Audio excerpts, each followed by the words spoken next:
안녕하세요. 벌써 14주째가 됐다, 그죠? 이번 주가 지나고 다음 주까지 하면은 아마도 단체급식 수업은 이제 끝나게 되는 것 같은데, 여러분들이 궁금해 하시는 이제 뭐 시험 그 어떤 그 범위라든가 또 시험 날짜라든가 이런 부분에 있어 가지고는 제가 공동으로 공지를 하겠습니다. 왜 미리미리 공지를 하지 않냐 하면은 학교 측의 어떤 뭐라 그럴까요, 지침이라 그럴까요, 공지가 있기 때문에 거기 따라서 제가 수행을 해야 됩니다. 그러다 보니까 여러분들한테 개개인에게 일일이 답장을 쓰다가는 또 잘못 오류가 되고 또 그 번복이 되는 그런 경우가 있기 때문에 답장을 드리지 않고 있으니까 그 점에서는 좀 여러분들이 양해를 해주시기 부탁드리면서 저도 여러분들하고 사실 대면으로 마지막 시험 기간이지만 대면으로 시험을 치르도록 하려고 계획을 했었습니다만, 지금 다시 또 젊은 층에서 코로나가 확산되고 있어서 비대면을 하다 보니까 줌으로 한다, 뭐 구글로 한다, 뭐 여러 가지 블랙보드로 한다 하는 방법론들이 굉장히 다양하게 있고, 거기에서 어떤 것이 가장 효율적으로 여러분들한테 어떤 번거롭지 않고 저 역시도 단순하면서도 효과적으로 성적을 줄 수 있는 그런 방안을 모색하다 보니까 자꾸 정확한 답을 드릴 수가 없는 상황입니다. 확정이 되면은 여러분들한테 알려드리도록 하겠고, 늦어도 뭐 다음 주 되면은 종강을 하니까 그때까지는 알려드리고, 그리고 일주 쉬다가 그 다음 주 7월, 아마도 둘째 주, 셋째 7월 13일에서 16일 그 주에 시험을 치는데, 정규 우리 그 시험 정규 강의 시간 내에 치게 됩니다. 그러다 보면 단체급식과 같은 경우에는 목요일 날 9시 반서부터 뭐 1시간 동안 시험을 친다든가 이렇게 되기 때문에 여러분들이 우려하지 않더라도 제가 알려드릴 테니까, 제가 알려드리지 않으면 안 되잖아, 그죠? 그래서 개인적으로 궁금해 하더라도 참아주시기 바랍니다. 자, 이번 주 수업을 시작하도록 하겠습니다. 이 지금 단체급식도 보면은 실제 여러분들이 풀어야 될 뭐 영양사 시험을 대비해서 은행식의 어떤 문제들을 많이 풀고 있는데, 이 풀다 보니까 한 문제당 걸리는 시간이 많다 보니까 많은 문제를 풀이를 할 수가 없네요. 그래서 나중에 여러분들한테 제가 이 교재에 대해서 알려드리도록 할 테니까, 이 교재가 굉장히 상세하게 잘 나와 있고 설명 같은 부분도 뭐 제가 강의하는 거 못지않게 잘 나와 있으니까 그걸 참고를 하면은 많은 도움이 될 것 같아요. 지금은 아직 아닌 것 같고. 자, 14주. 자, 지난 시간에 이어서 지난 시간에 79분 출고 활동까지 했었는데, 그 다음에 이제 80분은 창고의 효율적인 뭐 관리 방법에 대해서 옳은 것은 어떤 것인가, 이렇게 해서 창고 효율적인 방법은 선입 선출에 의한다, 재고량을 항상 최소를 유지한다, 재고 회전율을 감소시키도록 한다, 유통기한이 긴 순수로 사용할 수 있도록 한다, 조리 담당자가 필요할 때마다 쉽게 출고할 수 있도록 한다 했는데, 사실 그 선입선출 원칙에 의해서 관리를 하죠. 물론 특별하게 후입선출인 경우 있는데, 그거는 재무 구조의 어떤 그 이윤 부분에 있어 가지고 세금을 덜 낸다든가 이런 부분에 있어 가지고 후입선출을 하게 되는 것이지, 원칙적인 것은 선입선출을 하게 됩니다. 특히나 식품인 경우에는 더더욱 선입선출을 해야 되겠죠. 그 다음에 뭐 재고 회전율 같은 경우는 표준보다도 높거나 낮게 되면 모두 문제가 발생할 수 있기 때문에 적정 수준을 유지할 필요가 있다. 그 다음에 또 뭐 유통기한이 짧은 순으로 빨리빨리 이제 소비를 해야 되겠죠. 긴 거는 뭐 놔둬도 되겠지만, 이런 경우에 유통기한이 긴 경우는 좀 안쪽에 창고 깊숙이 넣는다든가 해도 상관이 없고, 단지 우리가 문서상이라든가 눈으로 식별할 수 있는 그런 어떤 구분되어진 뭐라 그럴까요, 그 적어 놓는 어떤 페이퍼 같은 것을 부착해 놓으면 훨씬 관리가 용이할 것이라고 생각을 합니다. 다음의 설명에 해당하는 저장 관리 원칙은 무엇이냐, 이렇게 81번입니다. 그래서 A 급식소 영양사는 창고의 저장품들을 품목별로 규격, 사육 빈도, 재고 회전율을 고려해서 가나다 순으로 정리를 하였다, 이렇게 되어 있습니다. 그래서 선입선출의 원칙, 품질 보존의 원칙, 분류의 원칙, 뭐 저장 위치 표식의 원칙, 공간 활용 극대화 원칙 해가지고 저장품들을 품목별로 해서 규격이라든가 사용 빈도, 재고 회전율을 고려했다. 이렇게 하는 것은 이 저장 어떤 그 저장 관리의 원칙에서 1번 이거 이렇게 요 저장 관리의 원칙에서 실제적으로 사용되어지는 것이니까 분류 저장의 원칙이 되겠죠. 이렇게 분류를 했는 거. 그 다음에 뭐 이 분류 저장의 원칙 요거 외에도 뭐 이 어떤 면에서 본다면 안전성을 또 확보하는 그런 어떤 원칙을 지켜줘야 되겠죠. 정답은 3번이 되겠고 82번은 식품을 창고에 저장할 경우 유의해야 될 것은 옳은 것은 어떤 것인가 했을 때 온도, 통풍, 습도, 습도, 조명, 실내 면적, 실내 면적, 창문수, 통풍.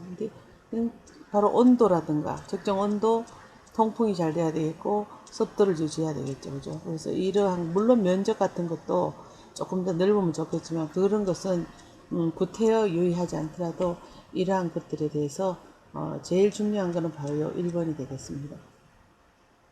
저장품의 품질 관리에 대한 설명 중에서 옳은 것은 어떤 것인가 했을 때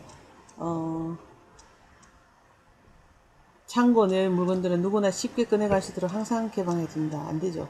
저장 위치는 검수구역이나 조리구역에서 먼 거리에 있는 것이 안전하다. 가까이 있어야 되겠죠. 그죠? 가까이 있어야지 저장 검수하고 바로 넣어놓고 또 그 다음에 조리구역에서 빼가지고 하고 창고 내 물건을 쌓아놓을 때는 새로 들어온 물건을 앞쪽으로서 찾는다. 안쪽으로 넣어줘야 될 것 같고요.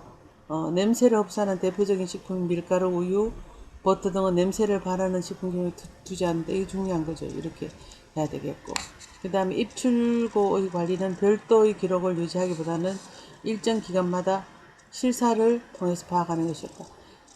매일 별도의 기록을 해야지만 나중에 실사를 통해서도 수월하게 아주 그 효율적으로 할 수 있지. 한꺼번에 한다는 것은 불합리한 일이죠. 그래서 정답은 4번이 되겠습니다.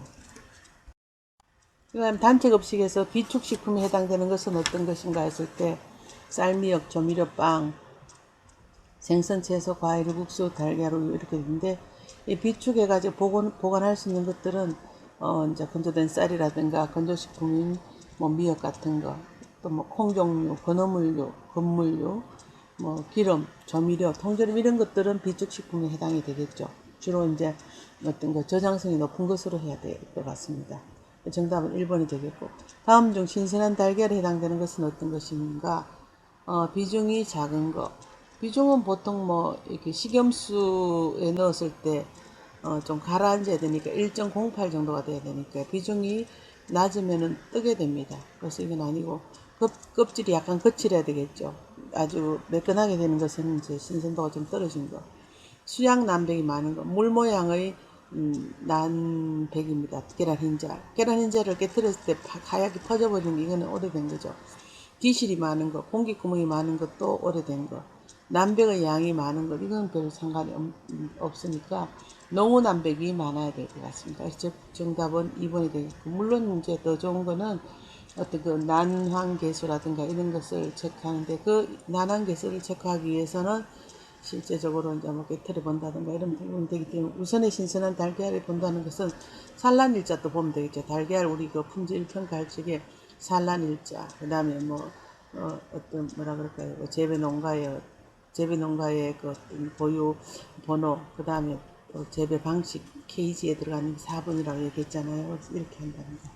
정답은 2번이 되겠고 상품을 보관할 때 기입해야 하는 것은 식품을 참 보관할 때 기입해야 하는 것은 어떤 것인가 했을 때에 식품 보관할 때는 어떤 품명인가 상표는 뭐 별 상관없습니다. 어떤 품명을 가지고 수량을 얼마고 구입을 했는 날짜는 언제인가 이렇게 됩니다. 식품의 품명, 수량, 기입, 구입 일자를 기록하거나 표시해 둠으로써 바로 이제 이런 거 하면은 선입 선출이 가능하겠죠. 87번을 보면 검수한 식재료를 창고에 보관할 때 포장이나 용기에 기록하는 사항으로서 옳은 것은 어떤 것인가 했을 때에 보관할 때는 뭐 입고 일자라든가 또 품명, 간단한 명세서, 포장료의 중량이랄까 뭐 수량, 납품업체명 같은 것을 기록을 해야 되기 때문에 정답은 4번이 되겠습니다. 슈퍼마켓, 뭐 체인스토어 같은 대량 수요자로서 도매시장 거래 품목을 정기적으로 구입하는 상인은 누구인가 이렇게 될 때 농수산물 및 가격에 관한 법률에 이제 의거해서 매매 참가인이란 농수산물 도매시장이나 농수산물 공판장에 상장된 농수산물을 직접 매수하는 가공업자를 얘기합니다. 그래서 이 같은 경우에는 매매 참가인이 이제 해당이 되어지게 되는데 농수산물 소매업자, 농수산물 소매업자 협동조합, 수출업자, 소비자단체 등의 그런 수요를 말하겠죠. 그죠? 그래서 매매 참가인. 정답 4번. 89번 도매시장의 기능은 어떤 것이냐 했는데 도매시장은 이제 바로 가격 형성을 하고 또 수급 조절을 하고 배급 기능을 하고 유통 경비 절감하고 거래상의 어떤 안전기수, 안전기능, 뭐 세수 정대 이렇게 세금을 거둬들이는 것을 정대하는 그런 어떤 기능이 이 도매시장에 있다면은 바로 여기서는 어떤 그 가격 형성 기능이 있겠습니다. 그 다음에 다음 중 중간상 미들맨 뭐 혹은 거강꾼 브로커 영어로는 브로커 뭐 미들맨 이렇게 됩니다. 에 대해서 해당되는 것은 누구인가 했을 때 바로 중간상은 거간입니다. 거간은 거주할 따의 거주고 사이간자입니다. 거주하는 사람들 사이에 있다 이 뜻으로 바로 각각의 소비자하고 어떤 그 생산자하고 사이에서 중간으로 이제 역할을 해주는 사람들이 되겠죠, 그죠? 그래서 이거 보면 가공업자는 생산자에 해당되겠고 생산지, 가공업자, 뭐 제조업체, 급집, 단급식소 이런 경우는 전부 다 보면은 하나의 그 소비자가 될 것 같고 여기 있는 생산지가 되겠고 가공업자도 생산자가 되겠네, 그죠? 제조업체도 생산자가 되겠고 여기 소비자가 되겠고 백화점은 유통 관계에서 볼 때 무엇에 속하는가 했을 때 백화점은 소매상이죠. 일반 소비자를 대상으로 물건을 파는 소매상이 됩니다. 그래서 백화점은 사실 소매상이기 때문에 가격도 비싸게 형성되죠. 조금 좋은 물건을 가지고 디스플레이라든가 이런 것들을 잘 해서 가지고 물건을 보기 좋게 진열 그 다음에 아름답게 보이도록 사람들이 구매할 수 있는 여러 가지 조건들을 다 갖춰서 할 수 있는 것이 바로 백화점입니다. 그래서 백화점에서는 물건을 디스플레이 하는 것도 전문가가 있어서 과연 소비자들이 어떤 눈높이에 있는 물건들을 가장 선호해서 선택을 하는가 하는 그런 것들도 전문가적인 시각에서 다 보게 되는 거죠. 그래서 눈높이에 있는 선반에 물건을 입점을 시킨다든가 하는 경우는 어떤 뭐라 그럴까요? 그 비용을 더 지불을 한다든가 어떤 그 비치할 때에 여러 가지 조건들이 수반되게 되어 있습니다. 법적으로 상품에 대한 소유권이 없는 중간 상인은 누구인가 했을 때에 바로 이제 이거는 브로커 중개인이 되겠죠, 그죠? 소유권은 도매상 뭐 아니면은 뭐 소매상, 백화점, 슈퍼마켓 이거는 상품에 대한 소유권이 있는 겁니다. 판매자하고 구매자 중간 단계에 있는 브로커는 중개를 주선하는 하나의 그 중간 상인이기 때문에 상품에 대한 소유권이 법적으로 해당이 안 되겠죠. 자기가 소유하고 있지 않으니까요. 식품 유통상의 문제점에 해당되는 것은 어떤 것인가 했을 때 식품이 가지는 특징이 계절에 따라서 생산 공급량이 변동되고 공급이 불안정하고 계절 간의 어떤 가격 변동이 심하기 때문에 바로 유통상 문제가 생기게 됩니다. 그래서 부패되기가 쉽고 장기간 보존할 때는 상품성이 유지되지 못하고 규격화가 어려운 그런 문제도 실제 식품 유통상의 문제점에 해당이 되겠죠. 그래서 93번 같은 경우에는 규격 유지에 어려움이 있다. 규격화 유지 어려움이 있는 그런 문제점이 있다는 것.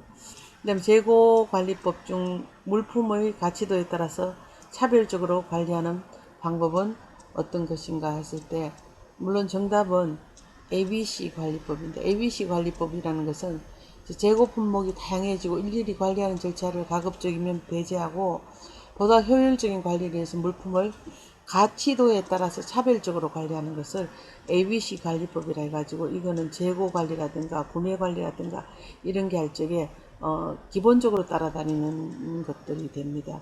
그 다음에 미니멈 맥시멈 같은 경우에는 최소한의 재고량을 유지하면서 재고량이 안전 재고량 수치인 최소값에 이르면은 적정량 또 주문해서 항상 최대한의 어떤 그 재고량을 보유하도록 관리하는 방법입니다. EOQ 방식은 경제적 발주량을 결정하는 재고관리 통제상의 어떤 그 기법이 되어집니다. 그래서 정답 94번에는 ABC 관리법이다. 물품의 가치도에 따라서 차별적으로 관리하는 가장 기본적인 관리법이다. 효율적인 관리를 한다고 볼 수가 있습니다. 재고를. 그 다음에 물가가 인상되는 상황에서 재고 가치를 높게 책정하고자 할 때 사용되는 재고 자산의 평가 방법은 어떤 것인가 했을 때, 물론 이 재고 자산에 대한 평가 방법은 굉장히 설명이 깁니다만도 제일 먼저 이제 재고 가치를 높게 평가할 때에는 선입 선출법, 총평균법, 후입 선출법, 그 다음에 실제 구매가법, 최종 구매가법 이렇게 해가지고 물가가 인상되는 상황에서는 보면은 이제 먼저 입고된 물품을 먼저 사용되었다는 가정하에 재고자산을 산출을 하게 됩니다. 그래서 물가가 인상되는 상황에서는 재고 가치를 높게 책정하고 하자 할 때에는 바로 선입선출법이 되고, 후입선출법 같은 경우에는 최근에 구매한 물품을 먼저 사용했다는 가정하에서 재고자산을 평가하기 때문에 이 선입선출보다는 오히려 반대되는 개념으로 비싸게 구입하고 싸게 구입했는 것을 나중에 쓰기 때문에 재고 가치가 낮게 계산될 수밖에 없겠죠. 조금 반대의 개념이고, 총평균법 같은 경우에는 일정 기간 동안의 총 구입액을 전체 구입 수량으로 나뉘어서 평균 구입 단가를 계산하고 이 단가를 현재의 재고 수량과 곱해서 산출하는 방법입니다. 그래서 이거는 물품이 대량으로 입출고되는 곳에 적합하다고 할 수가 있겠고, 그 다음에 실제 구매가법은 개별법이라고도 하고, 실제 구입 단가로 계산하여 자산을 평가하는 방법으로 소규모 급식에서 많이 사용을 합니다. 실제 구매가는. 그 다음 최종 구매가법은 최종 매입 원가라고도 하고, 가장 최근에 구입한 단가를 이용해서 재고가를 산출하는 방법인데, 계산이 간단하고 신속하기 때문에 급식소에서 널리 이용하는 것이 바로 이 방법입니다. 이거는 재고 가치를 높게 평가하는 것은 바로 2번이 되는, 물가가 자꾸 인상되니까 먼저 썼는 거는 쌀 때에 들어왔고 남아있는 건 비쌀 때니까 재고 자산은 비싸게 책정될 수밖에 없겠죠. 그래서 95번의 정답은 2번이 되겠습니다. 그 다음에 생산 및 작업 관리가 있는데, 생산 및 작업 관리는 수요 예측을 한다든가 다량 조리, 대량 조리, 보관과 배식, 급식 품질에 대한 관리, 급식소의 작업 관리가 이 생산 및 작업 관리에 속하게 되는데, 병동 배선 방식의 어떤 장점이라면은 병동 배선은 하나의 어떤 분산하는 배선 방식이 되겠죠, 그죠? 그러다 보니까 이거는 주조리 면적이 좀 협소하고 협소해도 이제 급식이 이제 가능합니다. 그리고 적은 어떻게 보면은 병동에서 주니까 적은 급식이 용이하죠. 근데 각 층마다 각 병동마다의 어떤 그 배선 실이 있어야 되기 때문에 시설비라든가 인건비라든가 이런 것들이 많이 들게 되고, 또 식품비를 낭비하는 그런 단점이 있습니다. 그래서 인건비를, 이 장점은 이게 다가 증가되어집니다. 감독도 용이하지 않겠죠. 적은 급식이 용이하다는 이런 장점이 있습니다.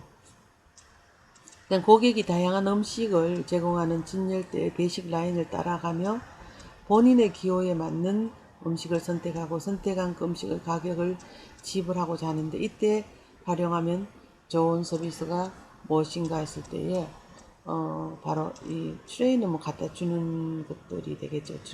트레인 서비스, 테이블 서비스, 카운터 서비스는 이제 자기가 가는 거고, 카페테리아 같은 경우에는 보면은 다양한 음식들이 있으니까 피급식자의 기호를 최대한으로 고려해서 급식의 강제성은 완화되고 피급식자의 영양 지식이 수반되지 않는 경우에는 또 이제 영양 불균형은 오지만, 일단은 본인이 선택한 음식에 대해서 기호에 맞는 걸 하다 보니까 선호도가 좀 좋은 그런 장점이 있겠죠. 카페테리아의 어떤 서비스다. 근데 이제 피급식자 영양이 이제 수반되지 않으면은 때로는 영양 불균형이라든가 식비가 과중하게 부담된다는 그런 단점이 있습니다.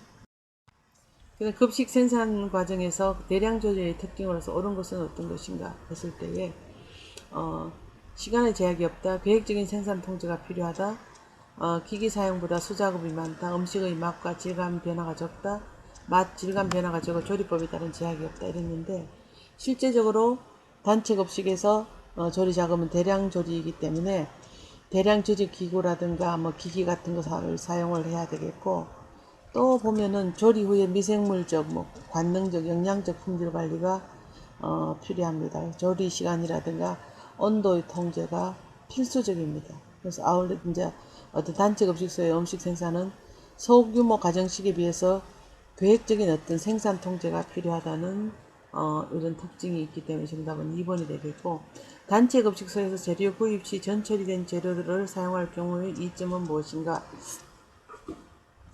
했을 때 조리 시간의 단축이 되겠죠. 전처리를 하게 된 경우 조리 시간의 단축이 되겠죠. 이거 전처리 된 거는 가격이 비싸죠. 조리 방법 연구와 같은 것들은 해당이 안 되겠고, 조리 시간은 단축되고 조리 방법이라든가 식품 종류의 다양성으로부터는 조금 이렇게 거리가 있다고 보면 되겠습니다. 금식에 관한 내용 중에서 옳은 것은 어떤 것인가 했을 때 금식이라는 것은 뭡니까? 향후 식단 개선의 자료에서 개선 자료로 활용을 해야 한다. 그 다음에 금식은 그 시설의 장해야만 한다. 배식 후에 전체적인 조화 등을 검사한다.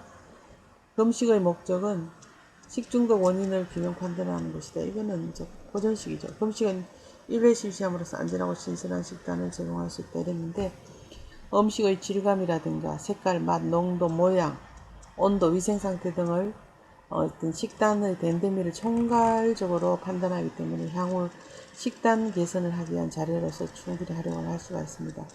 금식은 이제 생산 완료 후에 배식하기 직전까지 실시를 하고, 시설의 장이나 영양사 또는 뭐 책임이 충분한 지식이 있는 자가 대신하기도 하고, 금식 내용은 금식 일지에 작성해서 보관해야 되기 때문에 시설의 장만 해야 된다는 게 아니라는 얘기입니다. 영양사라든가 책임 있는 사람이 할 수 있어야 됩니다. 정답은 1번. 6번에는 병원 급식에서 생산량을 결정하기 위해서 직접적으로 고려되어야 될 사항은 어떤 것인가 했는데, 1일 평균 2번 환자의 수입니다. 그래서 식수 파악이 합리적으로 이루어지기 때문에 6번의 정답이 4번이 되겠습니다.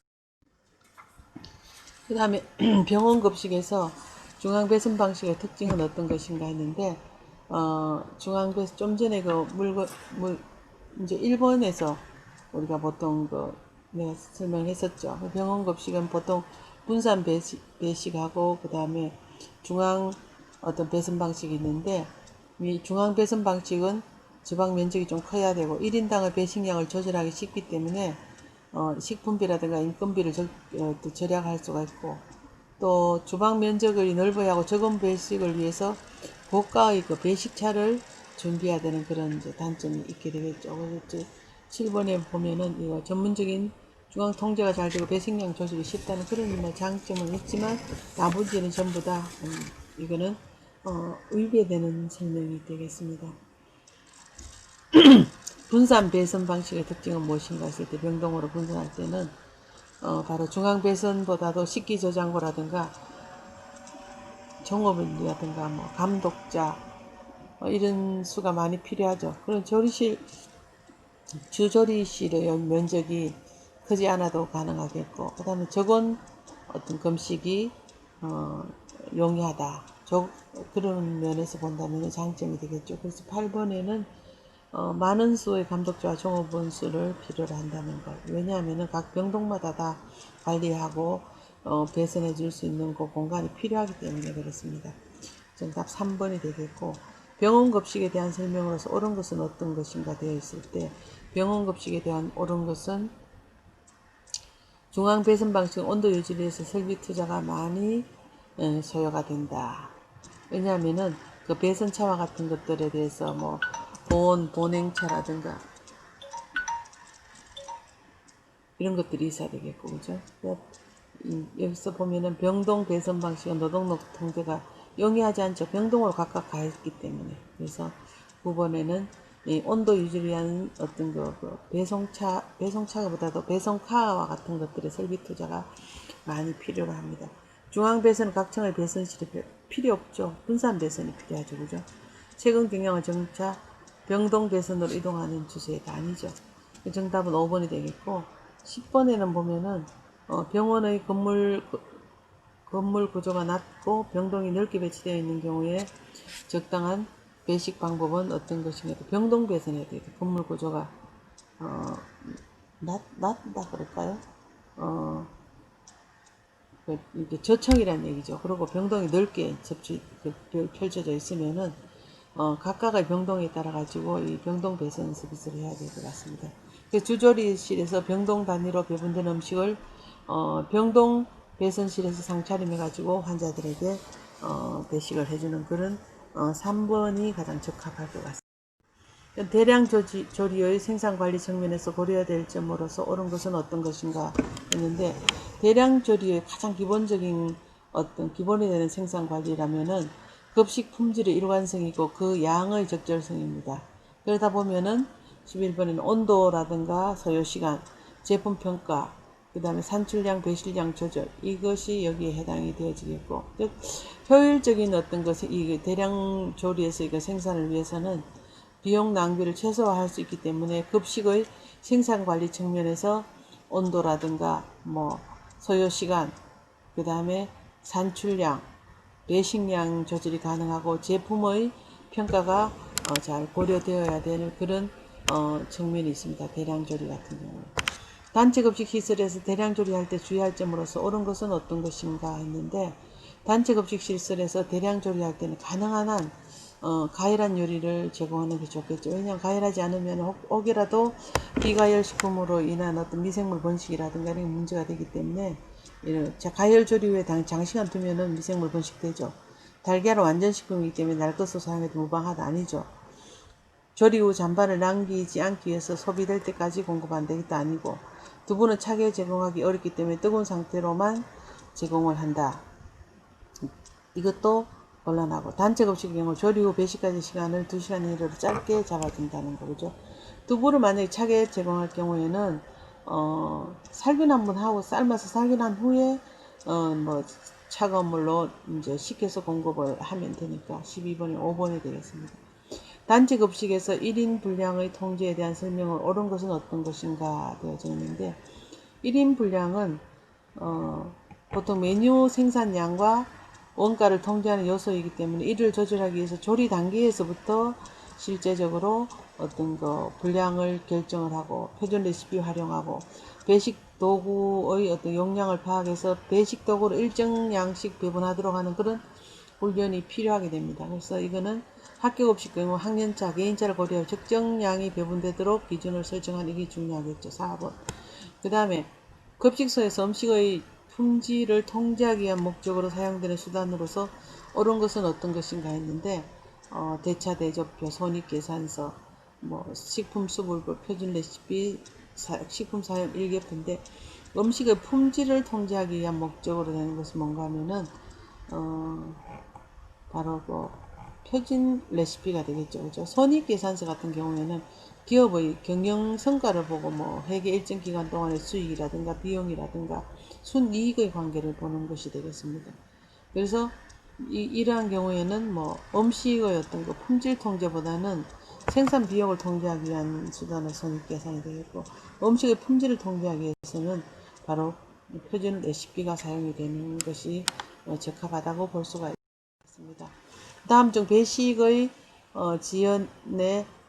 지연을 처리하는 경우는 어떤 것인가 했을 때에, 배식의 지연을 처리하는 경우는 식사시간 연장 시 배식 시간에 차이를 둔다. 또 아니면은 급식 인원이 많으면 직선식 배식을 실시한다. 직선식을 하게 되면 한 줄로만 쭉 쓴다는 얘기입니다. 메뉴에 따라서 다양한 크기의 배식 도구를 준비한다. 자유 배식보다 조리사들에 대한 대면 배식을 실시한다. 1회 1인 분량을 정확하게 배식하는 훈련을 한다 해서 이렇게 그 어떤 그 직선식 배식에서 가장 잘 볼 수 있는 경우는 보면은 앞 고객들이 사람에 따라 움직이기 때문에 이동 속도가 느리고 다양한 메뉴가 제공돼서 걸음이 더더욱 더 느려지게 됩니다. 그래서 15번은 정답이 2번이 되겠습니다. 그 다음 단체급식에서 채소를 분산 조리하는 목적으로서 옳은 것은 어떤 것인가 했을 때에 분산 조리는 배식 시간에 맞게 일정량씩 나누어서 조리하는 방식인데 특히 채소 같은 것을 조리 후에 시간이 경과함에 따라서 품질이 현저히 떨어지고 그래서 이제 소량씩 식차를 두고 조리를 하게 되겠죠. 그래서 배식할 때에 영양적이라든가 관능적인 품질을 높일 수 있는 좋은 방법이 됩니다. 정답은 16번에는 바로 이러한 목적이 되겠죠. 신속하게 채소 요리를 만들 수 있는 게 아니죠. 분산 이렇게 시간차를 두고 한다는 얘기입니다. 보존식의 보존 온도는 얼마입니까? 했을 때 보존식의 경우에는 보통 4시간 동안 보존을 하고 마이너스 18도씨 이하로 냉동고에 보관하는데 이 보존식을 보관하는 보존식 냉동고는 별도로 두면 좋겠고 별도로 없는 경우라면은 또 동일한 냉동고를 쓸 때에 구분해 가지고 표시를 해 두는 것이 중요하다고 얘기를 할 수가 있습니다. 그 다음 급식의 수요 예측을 시간의 경과에 따른 숫자 변화 추세나 경향을 분석하는 방법은 무엇인가 했을 때에 여기 이제 델파이 기법이라는 것은 뭔가 하면은 전문가의 어떤 그 경험적인 지식을 통해서 문제를 해결한다든가 미래를 예측하는 그런 기법이 됩니다. 여기 우리는 시계열 기법이라는 것은 시간의 경과에 따라서 숫자의 변화라든가 뭐 어떤 그 숫자의 변화로 이제 추세나 경향을 분석하는 것인데 뭐 단순 이동법이 될 수도 있겠고 가중 이동 평균법도 들어가고 지수 평활법도 이게 들어가게 됩니다. 그다음에 인과형은 뭐 환경이라는 내부 조건에 따라서 어떤 그 수학적인 인과관계를 나타내는 모델이 되겠고 그 다음에 어떤 뭐 여기 보면 최고 경영자 기법이라든가 외부 의견 기법 이런 경우 델파이 기법 이런 것들은 주관적인 예측 방법입니다. 그래서 정답은 18번에 2번이 되겠습니다. 자 여기까지 하도록 하겠습니다. 정답은 제가 이렇게 일부러 막 규격화시키지 않고 했으니까 또 순서대로도 되어 있지 않으니까 여러분들이 잘 찾아서 정답을 체크를 해 주시기 바랍니다. 이번 시간 수업은 여기까지 하겠습니다. 수고 많으셨습니다.